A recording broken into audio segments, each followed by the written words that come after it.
अमन अमान में खलल डालने वाले आदि मुजरिमीन के खिलाफ जारी मुहिम के हिस्से के तौर पर Stephen Ravindra commissioner police Cyberabad ने जायदाद के 2 मुजरिमों के खिलाफ पीडी एक्ट के अहकाम जारी किए। चुनांचे अजीत कुमार और मुकेश कुमार को मुजरिमाना सरगर्मियों में मुलव्विस होने से रोकने के मकसद के तहत सेंट्रल जेल चेल्लापल्ली मिडचल जिला मुंतकिल किया गया। हिरासत में लिए गए अफराद रियासत बिहार के रहने वाले हैं और बदनाम जमाना मुजरिम हैं। उन्होंने मनसूबाबंद तरीके से लोगों को डरा धमकाकर लूटपाट करने के लिए बिहार से एक देसी साख्ता पिस्तौल और 5 जिंदा कारतूस मंगवाए थे। उन्होंने एटीएम सेंटर्स के कैश रिफिलिंग गाड़ी के सिक्योरिटी गार्ड का भी कत्ल किया और एक अमले को देसी साख्ता पिस्तौल से गोली मारकर शदीद जख्मी किया था और शहर के बीचों बीच सिनेमा में दिन दहाड़े एटीएम से 5 लाख रुपए लूट लिए थे।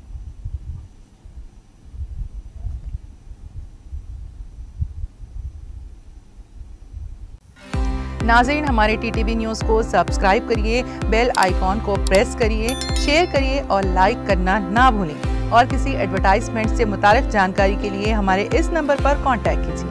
हमारा नंबर है 9550102020।